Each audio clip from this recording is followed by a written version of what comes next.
Астана қаласы әкімдігінің номері 91-ші еңлік балабақшасында Абай аманаты эксперименттік алаңының Абай аманаты тәрбие мен білімнің алтын өзегі балабақшада Абай мұрасын сабақтастыру тақырыбында республикалық семинар өтті. Семинарымыздың негізгі мақсаты балалардың бойында рухани дүниесі бай, адамгершілігі мол, ұлтжанды жеке тұлғаны қалыптастыру. Қазақстанның түпкір-түпкірінен жиналған балабақша тәрбиешілері мен меңгерушілері, балабақша ауласындағы біртұтас тәрбие бағытындағы аталар мен әжелер мектебі және де әкелер мектебінің балабақшада жүріп жатқан қарқын жұмыстарының куәгерлері болды. Аулада сонымен қатар Ақсүйек, алаңдағы Бестемше, Бескене сынды ұлттық ойындар көрмесі болды. Алаңның қорытындысы қазақтың тұсаукесер дәстүрімен аяқталып, бүлдіршінге ақ бата берілді. Арнайы шақыртумен Абай ауданы Семей қаласынан Абай музейінің экскурсия жетекшісі Болаткеров Мейрам Берханұлы келді.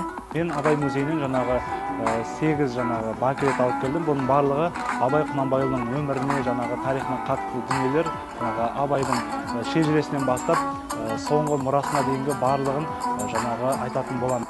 Семинар эксперименттік алаң жұмысымен жалғасты. Алғыс сөз Астана қаласы білім басқармасы басшысының орынбасары Әділбаев Серік Тапкович, Талап коммерциялық емес акционерлік қоғамының президентінің кеңесшісі Бемендина Сметингеқызы, Дүниежүзілік тоғызқұмалақ федерациясының вице-президенті Жұтаев Мақсат Есенбекұлына берілді.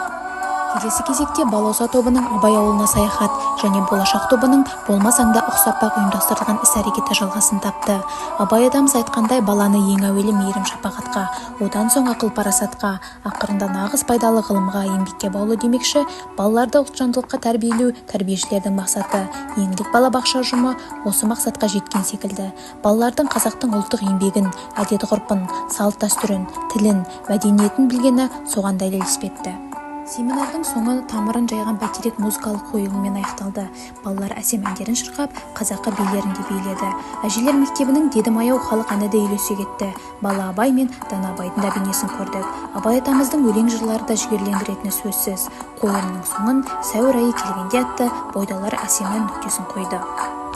Қорытындысы степ-бай-степ қоғамдық қорының директоры Ноғайбекова Бақытгүл Саматқызына беріліп, мектепке дейінгі тәрбие мен білім беруді жетілдіру, заманауи трендтер мен тәжірибелер 12-ші республикалық конференциясы мүсінін табыстады. Астана қаласы білім айнасы Әсел Нұртайқызы.